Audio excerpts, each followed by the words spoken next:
we would just literally steal all the books everywhere all the time. And we would like make this voice, oh, I like reading.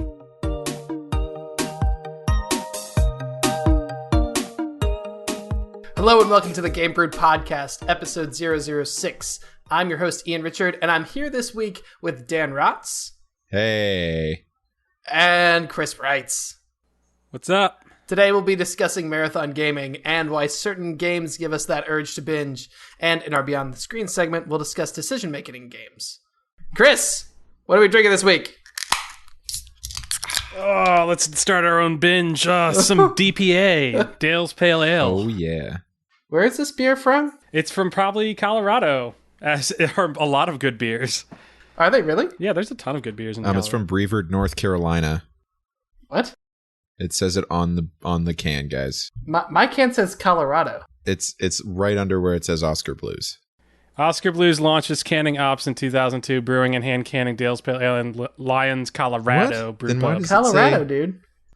Well, regardless of where it's brewed, it's delicious. If anything, this should be a clue to our listeners. Do not come to us for news about anything, because we don't know any of that.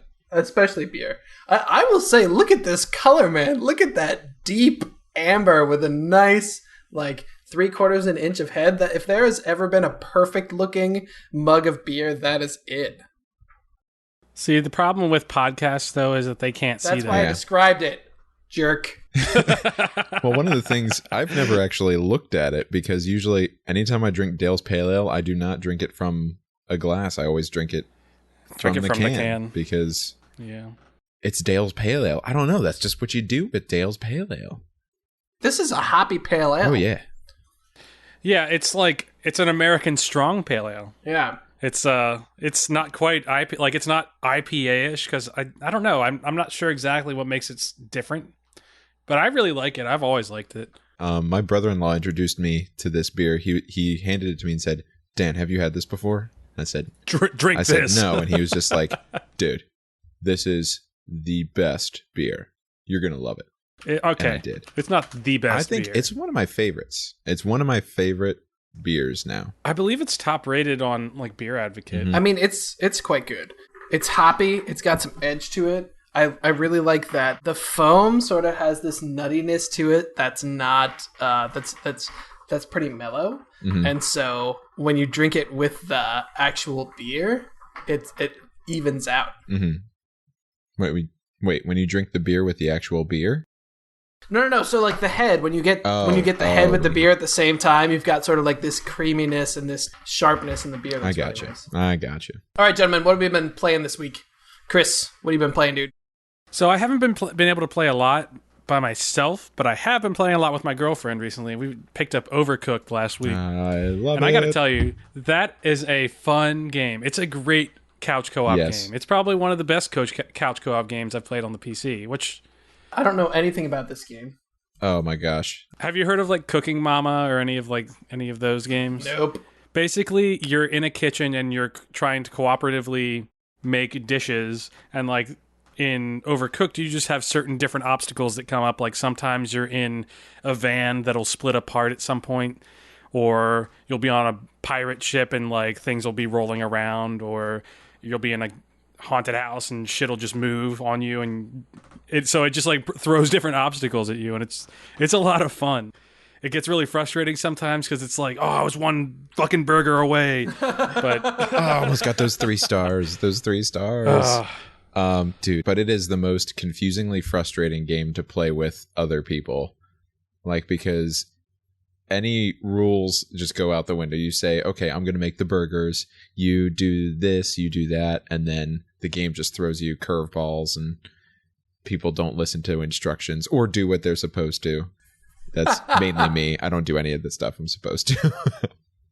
Have you played it with 4 people? So that is it 2 people basically working with one controller? Like they'll only like be able to pick stuff up and the other person will move? Well, no, you can do it with 4 separate controllers. Like that's because I have it on the Xbox. But Overcooked, if you're playing it by yourself, you're supposed to be able to do 2 people with one controller. So you're moving one person around doing stuff and moving the other person around and doing stuff. That's crazy. Like left brain, right brain, my whole brain couldn't do that. if I tried. We can barely. My brother and sister-in-law and I have played Overcooked a bunch of times, and it is the most. It becomes the most frustrating thing. Usually, it ends up with me going, I don't know where I was the whole time. I didn't know what color I was, and Jen yelling at me, and Brad just being like, I told you to do this, and I told you to do that, and you didn't do it, so then we failed. That's what happened. But oh man, it's so fun. It is great. The last cooking game that I remember playing was Order Up for the Wii. Did you guys ever play this game? That's an app, and I order things from it. No, okay, so back in the day, original Wii, like 2008, 2009, there's this game called Order Up, and it used motion controls to do it sounds like something pretty similar. And it was super fun. Like, there was a different motion for, like, putting fries in the basket, or, like, stirring soup, or tossing vegetables. Oh, that's cool. Yeah, it was really, really neat. It was a great game. Oh, Wii. For those of you who still are playing your Wii at home. That sounds dirty, dude. Don't hate on people that play with their Wii. I'm not hating I think the Wii was an underappreciated console. I'm just gonna throw that out there. I just want to point out that it's what? There's not. It's sold more in that generation than any other console, I think. Oh, that's true. No, the Wii is. I mean, I still like some of my favorite Mario parties are on the Wii because mostly because of the soda shaking game that you have to do. You know, soda shaking. Really good at soda shaking. Yeah. I bet you were. Yet another visual joke that our audio audience is going to miss. I think they can visualize me shaking a soda. I think they'll be able to do that. Maybe. Yeah, soda. I put up air quotations, but again, anyways, no one can see it. The other game I've been playing this week, was Darksiders 2, which if you haven't played it, it's basically Zelda, but with like a Warhammer-ish skin. So basically, you're going into dungeons, you're fighting monsters, and you're gaining different abilities every time you go into a dungeon. So it's Zelda, but with just like a different skin, and it's pretty well done. I really enjoy it. Don't you play as Death in that game? Isn't that what you are? Yeah, Darksiders 2 is Death. Did you play Darksiders 1, the first one? I did. War. You play as War in that one. That one's. They recently announced they're actually coming out with the third one. So Plague? Yeah, do you know who's? It's going to be Famine. Not Famine. It's the other one. Plague. Plague. I don't think it's Plague. Disease. I think it's something different. You're just saying things. There are only 4, right? Horsemen of the Apocalypse, Plague. Yeah, but you're naming some of the forces, Famine. I think. War. Quick Google session. Yeah, Fury. Fury, yes. So, and it's like the female. Oh, and this is going. What was Dante's Inferno? You're going up against the 7 deadly sins. Yeah. That's like Dante's Inferno. Dante's Inferno. I played that game. That was okay. I mean, it was a God of War clone, but as a God of War clone, it was fine. It was a God of War, or more like probably more like a Devil May Cry ish, because it had that really crazy combo system. Like it would do, like you could. God of War had that. God of War had that, but Devil May Cry is the game that's basically known for just juggling stuff. I loved Devil May Cry. Gosh, it was so much fun. Dan, what have you been up to lately? Me? Nothing. Just over the past week, I've probably put about 28 hours into Stardew Valley. So solid. That's continuing my quest. I'm glad I could throw you down that rabbit hole. Good Lord. I mean, like... You had no idea. Once I got halfway through spring and I actually figured out like how to play the game. Oh, good Lord. I just couldn't stop. There were some days where I would play at about like 6 and I'd be like, I'll just play for a few hours. I'd look at the clock. It would be 2:30 in the morning. And I was just like, man, I forgot what time it was or that time existed. So what year/season are you in? I just finished my first year on the farm. Oh, wow. You're about to start spring again. I know. I've been waiting for it. Winter's tough. Which girl have you been going after? Leah, the artist. Is she the one with the purple hair? No, she doesn't have purple hair. She's got brown hair. Oh, Leah. Yeah, but she's got like a little braid that goes down the side. That braid gets me, man. Mm-hmm. I'm just like, and artsy girls, they got my heart just wrapped around their finger. It's nice to be with someone who's in touch with their own emotions. That's really fun. The other thing, and this is going to bleed into Ian too. We downloaded the Playerunknown Battlegrounds game, I'm sure Nice. if you're listening, you've seen people stream this because it's a really popular game for people to be streaming right now.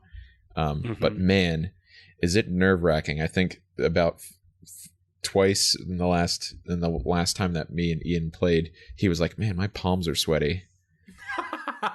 I didn't say that. Knees deep. I'm Mom's spaghetti. I'm steely. I'm steely, Dan. You're Steely Dan? I don't know if I agree with that. Did you mean to do that? I did. No, but yeah, Battlegrounds is really cool. It's a very interesting concept. For anybody who's been living under a rock and hasn't seen this, it's like a third-person / first-person shooter. They drop you in a big island off of a plane. 100 people drop off of this plane, kind of wherever you want, and then it's a fight to see who's going to be the last man standing. So it's Hunger Games. It's essentially Hunger Games, or if you've seen Battle Royale, which was I think a Japanese film. So there's an area that you can be in, and that area slowly constricts. So it sort of forces you to go fight people eventually, and it's tense. Like I fired one shot in the last round that we played. I fired one shot, and I missed, and then I was dead, and that was that. But that being said, I didn't kill anyone that whole game, and I still we were still in the top 5 teams. So Dan and I were top 10 players for that round. It's a balancing. Like survival versus like, do I look for people? Which no, don't do it because it's so. Is it kind of like Sir, You're Being Hunted in that way? It's a little similar in terms of like the setup with the island and very much a go find your gear kind of thing. But Sir, You're Being Hunted was a lot more about collecting those shards and bringing them back to a central point. This is just. Survive till the end. We need to play that again now that most of us have computers that can actually handle the. So you're being hunted? I mean, I know my last computer couldn't. Yeah, it was weird on mine too. Yeah. How does it constrict you? Do they have like a forest fire that starts on the edge of the island? Not really. It kind of creeps inwards, it's a blue dome of death that slowly constricts, and it doesn't kill you right away. It kills you slowly over time. Well, that so you have a chance to run into it. Yeah. One game me and Ian played, he was running the wrong direction. Like he couldn't see where the the circle. Dan was doing that. Sure. I was. It's true. No, it was Ian. But he was running the wrong direction. He was like running to a house where he was like, oh, there might be some stuff in there. But I was like, why are you running to the house? Go to the circle. And like he just barely didn't make it to the thing. He was like right on the edge of the blue right before he it was real sad, but expired. The cool thing about the game is that it creates stories like that, right? So now Dan just told a story about that game, but I could also tell you about this one time that we were in this building and Dan went outside, but I was still in the building, and then Dan was like, oh my god, we're getting shot, and I was like, I'm not getting shot, and then Dan was dead, and I ran outside and there was this dude standing over Dan, so I shot him. But like it's a game that creates stories like that because it's so tense that everything seems really important. That's cool. And that's what's fun about it. So if you haven't picked that up, it's $30 on Steam. I think right now you can get it for $27 on Humble Bundle. If you're a member. If you're part of monthly. If you're a member. There you go. I mean I know it's an early access, and I kind of hope that they make a mechanic so like it's not just like this blue wall of death that just is creeping in slowly. Like, I think it'd be cool, like, if you were on an island that was sinking, or, like, there was a forest fire and it was just kind of creeping inward. Or, just something, and make it less gamey and more realistic, I guess. I think they just have bigger fish to fry in terms of things they need to fix for that game. There's still a lot of optimization to do. There's still a lot of lag server side. Yeah. I gotcha. The inventory system isn't great. It's not terrible. It's not, release H1Z1 or what was that other zombie game, whatever, but it's not great either. DayZ. Well, this is the guy who did the mod on Arma 2. He did the Arma 2 mod that everyone started playing.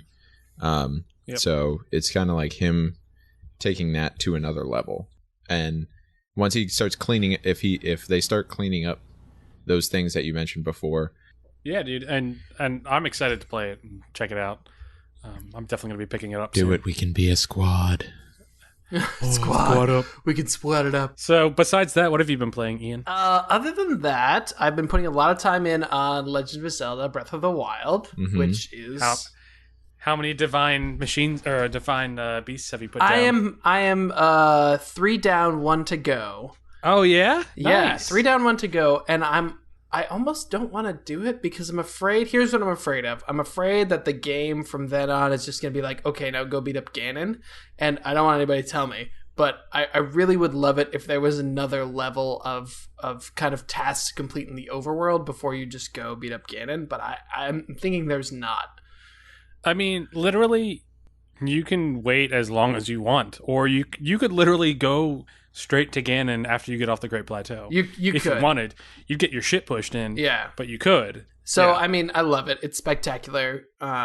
It's been talked about a lot, so I won't talk about it a lot. The other thing that I've got back into recently is Hearthstone. So the Ngoro expansion is something that I've been playing a little bit lately, and it's good. It's good. The quests are cool. Sorry, go ahead. Is that a pay expansion or is that a free expansion? The Hearthstone expansions work they're either a story expansion, so you have to pay to play the story, and then through the story you get cards. That was like the Nax expansion?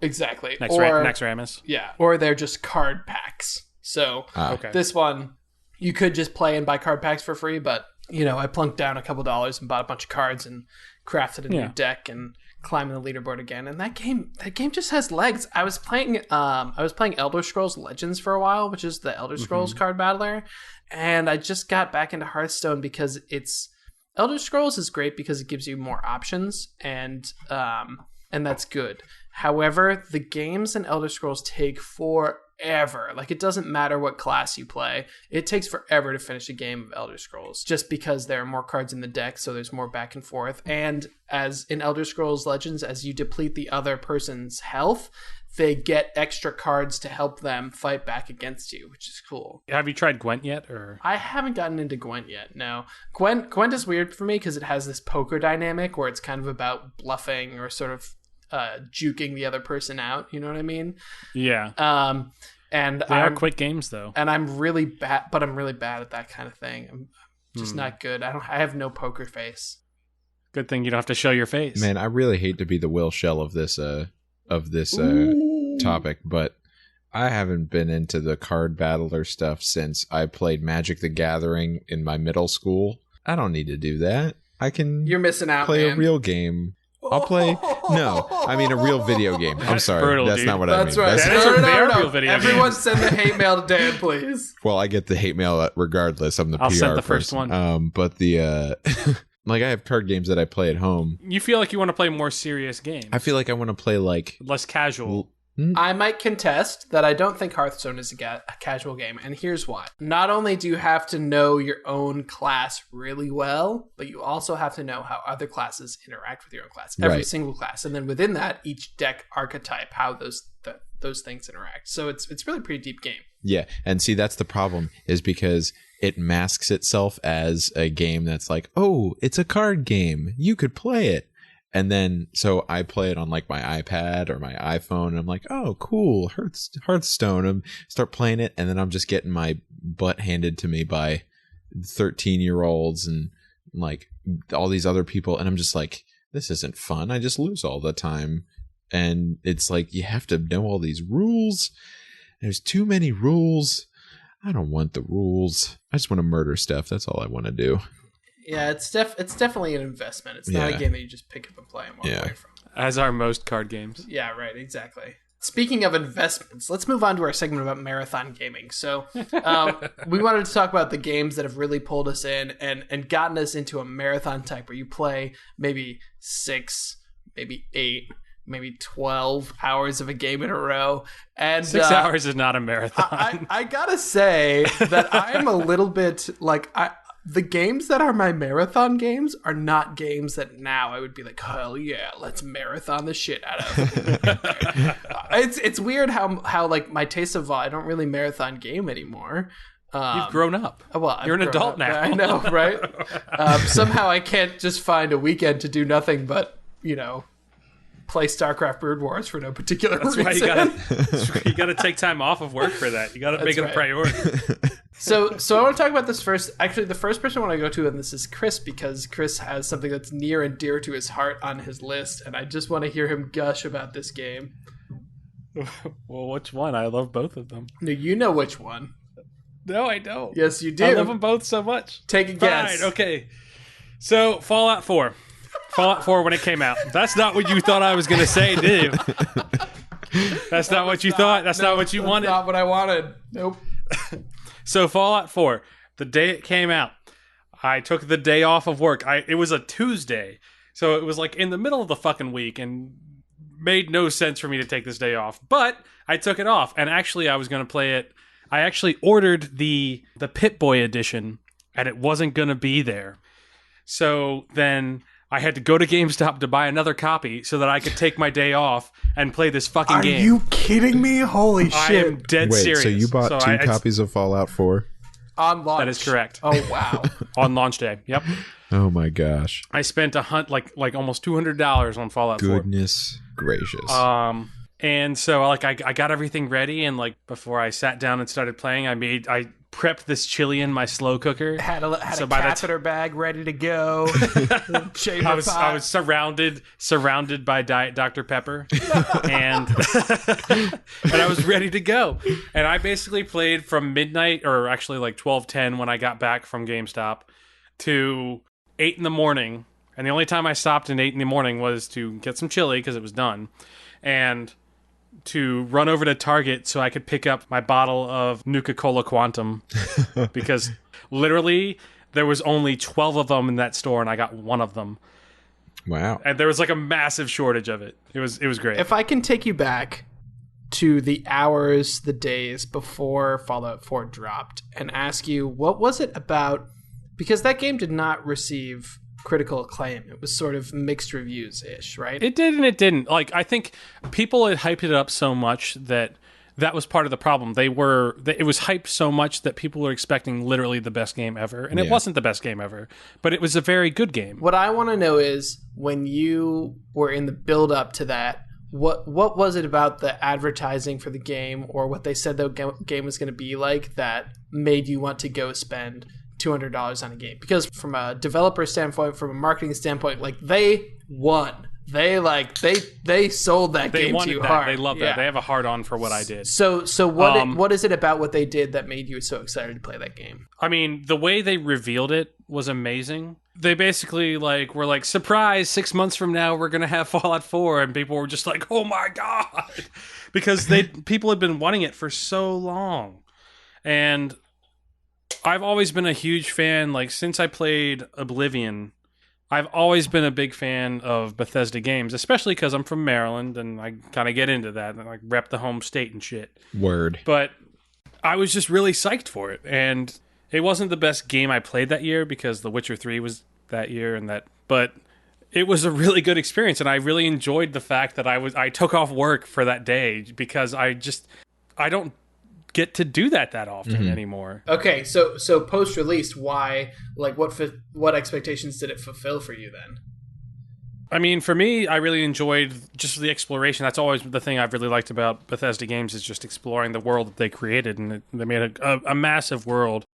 And some of the depth wasn't there as much as I wanted it, but it was a lot to explore, and it was a lot of stuff that I was interested in. I'm kind of a history nut too.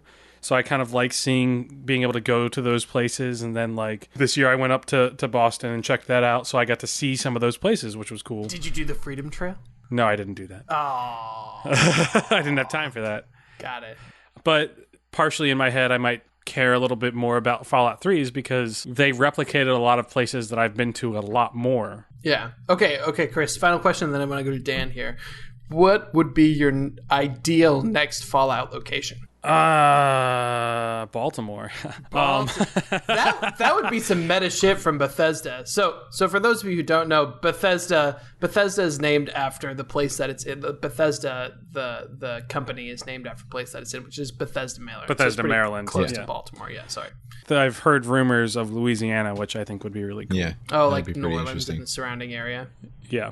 It's just gonna be wet. Everything's just gonna be underwater. Just from the moist. winters, so moist. So it's fine. Sopping. Okay, Dan, speaking of moist, how are you feeling about your Marathon gaming says. I'm just saying, when I marathon game, like there's a little like shit gets moist. Man, you got to get some of that moisture wicking underwear. You got to keep that gold bond at hand. Oh yeah, dude, that's clutch. I haven't marathoned a game in a long time because adulting. Because being an adult is hard.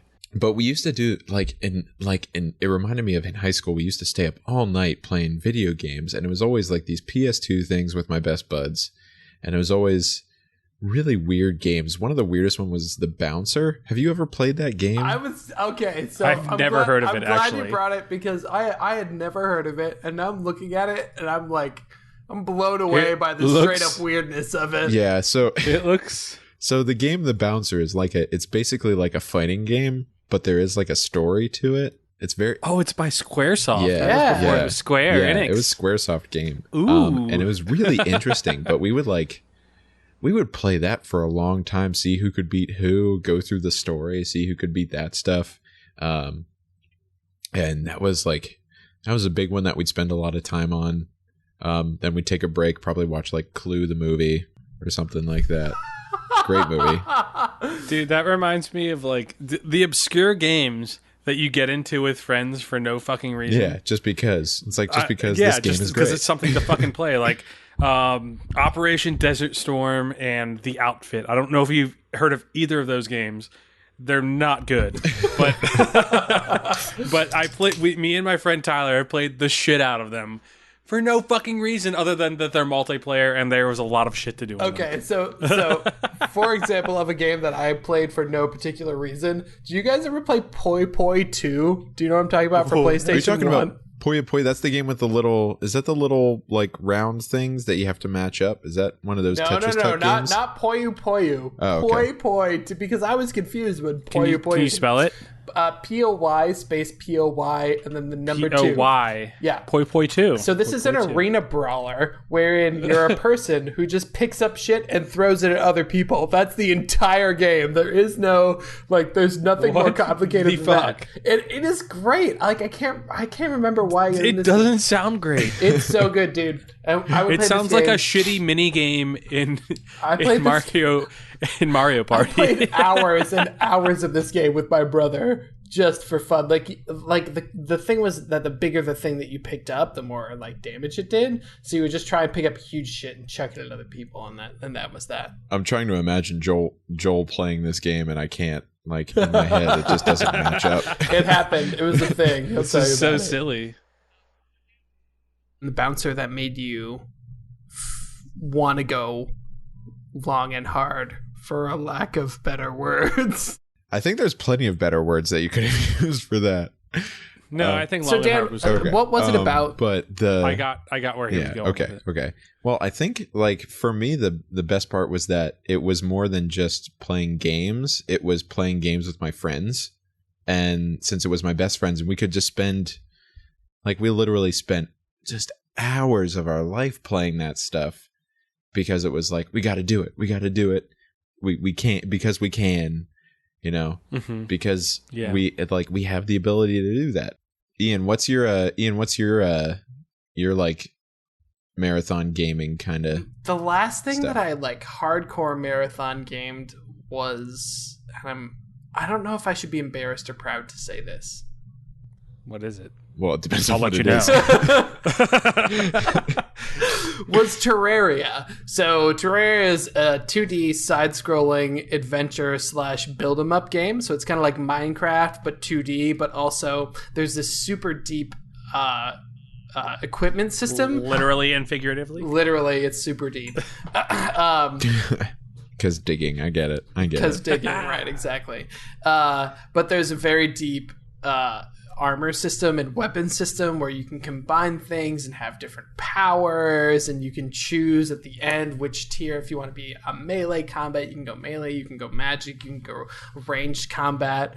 And I'm probably my friend Kevin Fowler and Kevin Fowler, this is shout out to Kevin K-Fal, if you're listening to this. K-Fal. We probably played 100 hours of this over the course of a summer, and that might not sound like a lot, but there were times where like I wouldn't go to bed because I was just too busy playing Terraria, like a 2D game that may or may not have been in early access at that point with Kevin, and we did everything in that game. And what I remember being the big pull for the marathoning for me was just the exploration part of it. So the same thing as Chris sort of combined with Dan was that it was a social sort of exploration because there were so many different areas and different biomes to explore, and there was always some new mechanic that clicked in. And it was a really, really deep experience for me. Man, Terraria. It was good. Do you guys ever play Terraria or not? I mean, I played it with you and your brother. Yeah, we played it. I think we all played it together. Yeah, the last time that we played it together, me and Joel decided to build a tower to space, and no one else wanted to be on our tower to space. So, I think I was in that game. I think that was the only time I've ever played. Yeah, Terraria. that was the only time you played. The other thing that I would marathon game, and I don't know about you guys, but Battlefield 1942.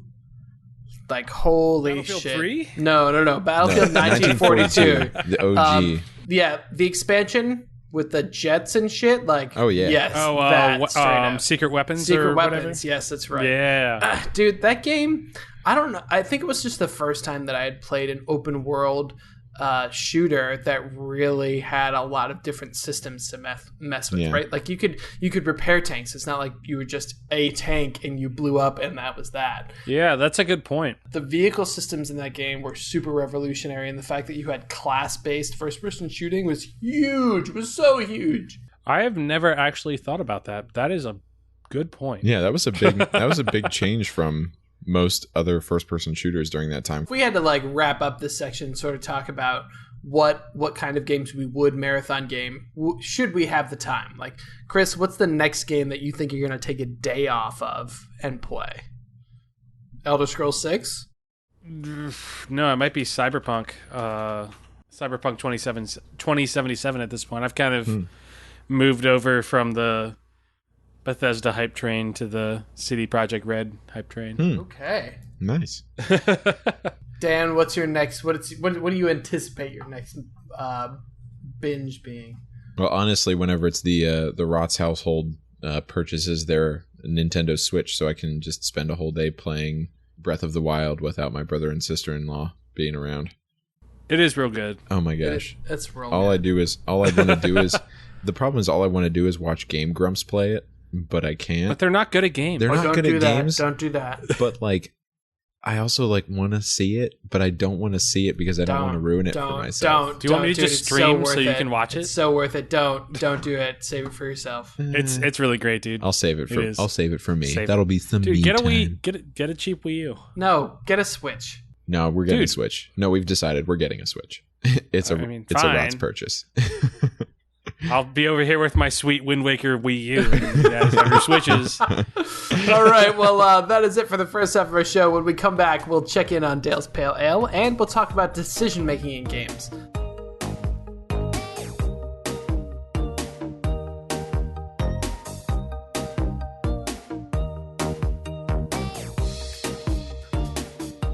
Okay, everybody, welcome back. This is the Game Brew Podcast, episode 006. The second half of our show, we'll be talking about decision-making in games.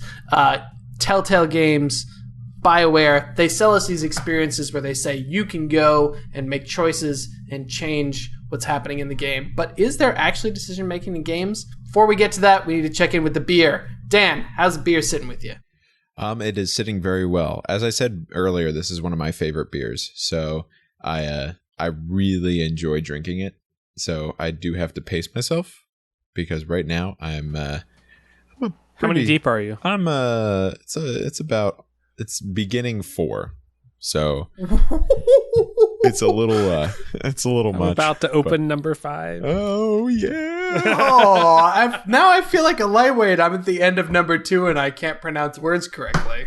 Well, part of it is my beard drinks some of it. So oh, I see. I'm cheating a little bit. See, my beard doesn't drink any of it because I don't have one of those. So Dan's one just day, dude. straight One day. upping. Like a lot of pale ales, I think people are afraid of pale ales. I think people run away from pale ales because they're like, oh my gosh, hops, I can't possibly drink this. But after the first beer, maybe after the first beer and a half, you forget that you're even drinking a pale ale. And it's just a good beer. It is It is a pretty hoppy beer, though. Mm-hmm. It's definitely it's really flavorful, and that's why like after you keep drinking it for a while, like a lot of beers, if you do continue drinking them, they become like kind of like, oh, I can't really taste it anymore. It's just kind of beer, but you do really get still like that nice hoppy flavor. It pops at you. You do. It definitely pops. So decision making in games. There are games that ask us to make decisions, that tell us to make decisions, that force us to make decisions. What games and what is it about decision making that makes games special? So maybe we should start with a game. Dan, what's a game that you felt like you were forced to make meaningful decisions in? Well, you know what? The Walking Dead pops into my head pretty easily. Because even in the first episode of that game, you got to choose between I'm sorry, I forget the characters' names offhand, but there's like the female character who's the reporter, and there's the guy character who is like a really useful person. And you can. So are you saying the reporter's not a useful No, she's person? useful. I just don't I don't remember the That's what male it felt character. like. That's what I remember. It's the defining characteristic of that person. It's like reporter and then other guy who is like really nice and super helpful. And she was also really nice and super helpful, but she was also a reporter. So that's what brought. So you're saying reporters aren't super helpful? I'm just saying. There, you know, here let's dumb it down even further. There was a guy and there was a girl, and you had to pick one of them. You picked the guy. Are you talking about Carly? Dude, that's sexist. But yeah, it was like between Carly and Doug, and Dude, even I love then, a good mustache. like I was just struggling because it was like, it's like I have to make this decision. Like I have to do it. There's no way to not do this decision. I have to choose like who I'm going to save and who's going to die, and that's if you have. I'm sorry, spoiler alert. It's like a 6-year-old game. If you haven't played it by now, I haven't played it, but that's fine. Yeah, it's fine. It's fine. It's fine. You haven't played The Walking Dead, Chris? No. Dude, you gotta play this game. I'm tired of saying never played a spoiler Telltale alert for. Wait, seriously? Yes. We got to get you on the Telltale train. So the way you feel about card games is kind of how I feel about Telltale Telltale games. games. So Chris, if not a Telltale game, because Telltale Games does a really good job of this, but what game do you feel like brought you to decision making, or what game made you feel like decision making was important? The Witcher 3. The Witcher 3. Because, like, I mean, so I was cheating a lot and was trying to make sure that I had all of my options open as far as my relationships. Oh. This is starting to feel like an episode of Maury and not like an episode of The Game Brew. I was cheating a lot, but it was just because I wanted to keep my relationships open. It wasn't. But it was cool. It was cool. It was cool. because We they were both cool. liked me. Yeah, right. It was fine. And It I was just said casual. the right thing at the right time. Nothing serious. No, but like I just picked all the friend responses. It's not just that though. Like The Witcher 3 did a really good job of making you make decisions and having to deal with them later. Here's my thing about this whole conversation about making decisions in gaming. I feel like a decision is something, a meaningful decision is something that forces you to make a choice between one of two or more options. So that is, you have to choose to get one thing, whether that be a relationship or a story or a weapon or a class, and therefore choose not to have all these other things. So there's a very important part of building a game that has you make important decisions is having portions of that game, aspects of that game, being walled off after you make that decision, which is interesting, right? That's a good thing that a lot of games do, but also I think that we as people, like as gamers, we get into the mindset that we think about that too far in advance. Like you wouldn't be doing that in real life. Whenever you make a choice in real life, sometimes you don't think about the future consequences of it. Whereas within a game, oh my gosh, I'm opening up a whole world of. I opened up my brain on this response I'm giving right now. It's like it's that gamey aspect, right? Because you can see, because you know that it's a decision. Like you're aware that it's a decision. Yeah, you can see all of the things that may happen. It's saying, oh, this is the good direction. It's like the dark side versus light side. So if I pick the light side, I'm going to have these good things that happen. If I choose the dark side, I'm going to have these good things that happen, but bad things are going to happen because of these good things that happen. So part of how I feel about this, Dan, is that I kind of have the opposite response. I don't think a lot of the games offer meaningful decisions. No, because if you think about a game like the Mass Effect games, right? They say, oh, you can be a paragon, you can be the person who brings good to the world and does nice things, or you can be the renegade, right? Where you can like say all the snarky stuff and just shoot people because that's how you solve big problems. Old D-bag. Right? Exactly. Yeah. Han shot first, just saying. He did. It's true. But at the end of the game, when they wrap it up, it's essentially the same ending, whether or not you were Paragon or Renegade. Now, there are differences, right? The Senate lives or the Senate dies. And certain character arcs go other directions. But to me, those differences don't really feel the same because you still save the universe, right? You still prevent that big bad from getting stuff done. Whereas in a Telltale game, you lose people. Like I remember the spoiler alert, Telltale: The Walking Dead, season 1. I remember leaving a woman on the side of a road to get eaten by zombies, and exactly the opposite of what you guys said. It was not an experience where I was not thinking about like, oh, that was entirely emotional. I did exactly the same thing. Emotional. I was like, nope, bye. You sealed your own fate. I'll see you later, and walked away. But also, she was a bitch, so she deserved that because she was the worst. But also, she was a human being. Right. But also, she, again, spoiler alert, again, she shot Carly, so she deserved it, okay?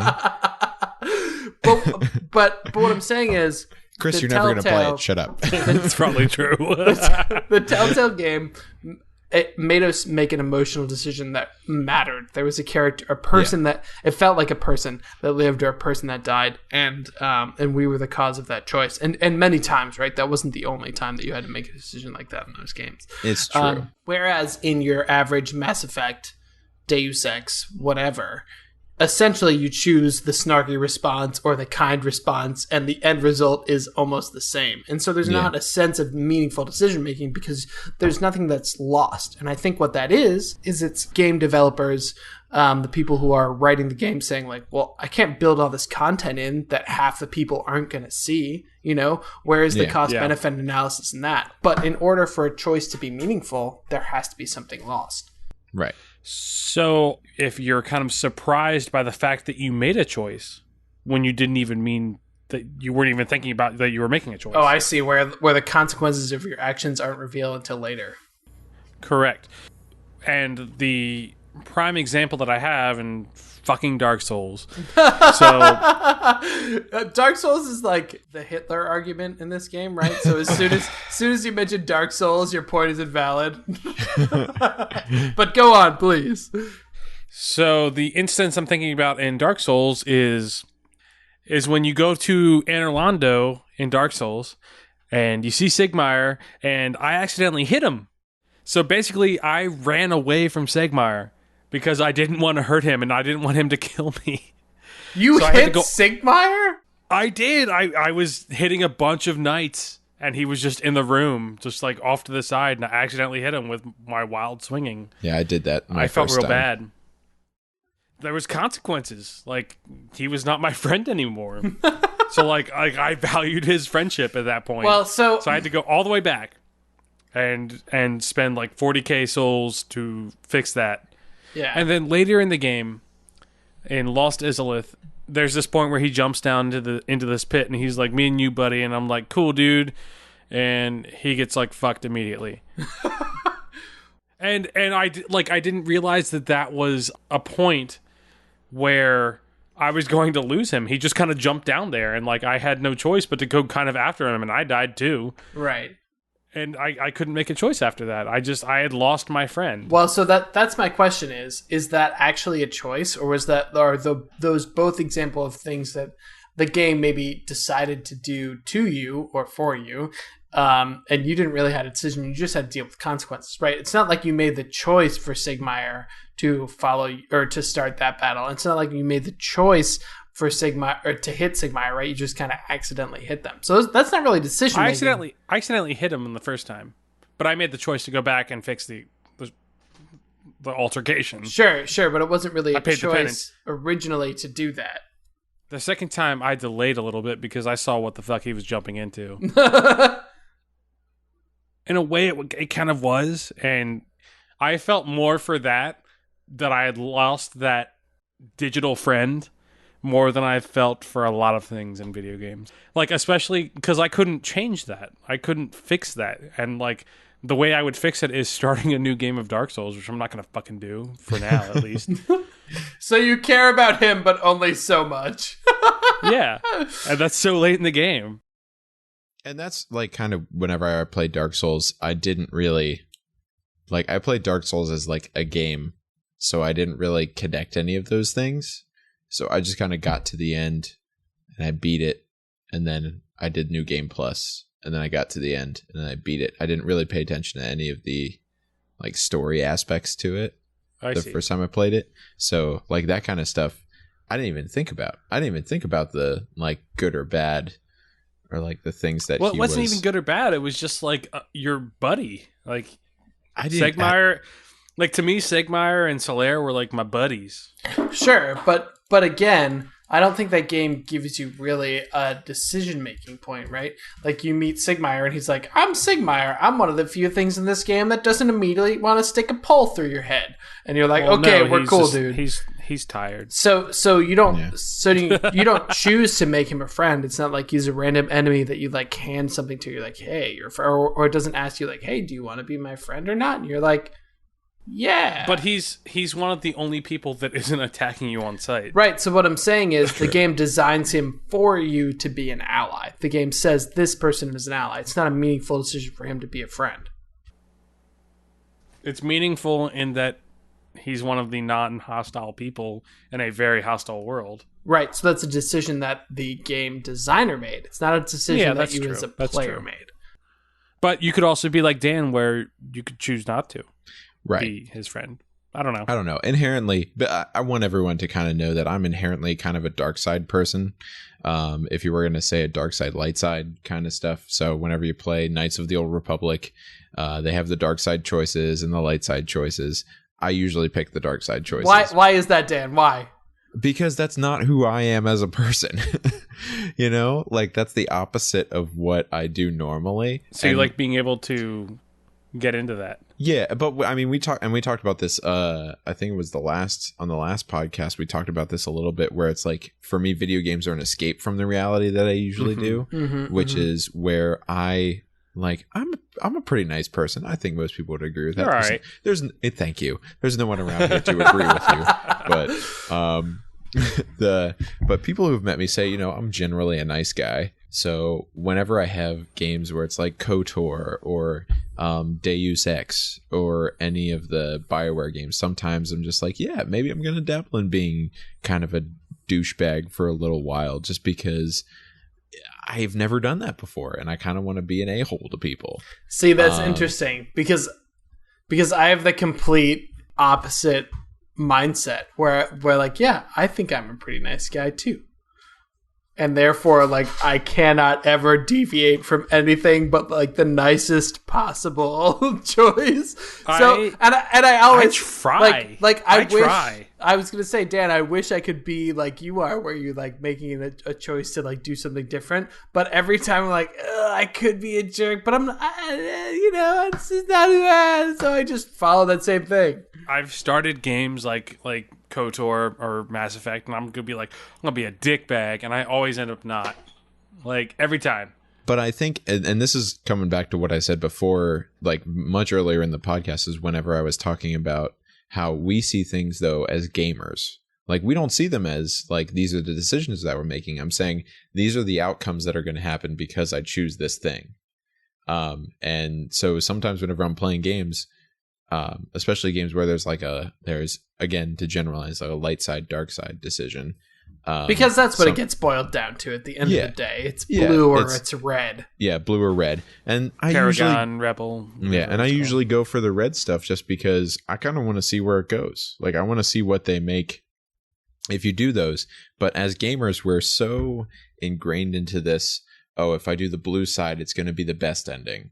Like, if I do this, it's going to be the best possible ending that I could get by doing all the blue things, by saving all the people, by doing all the right things.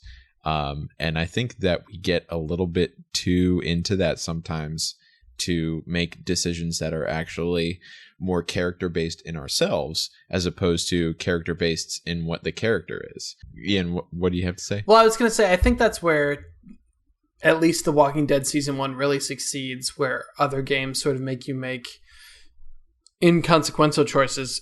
When you make a choice there, it really matters, and it's not, this is the right thing, or this is the nice way to say it.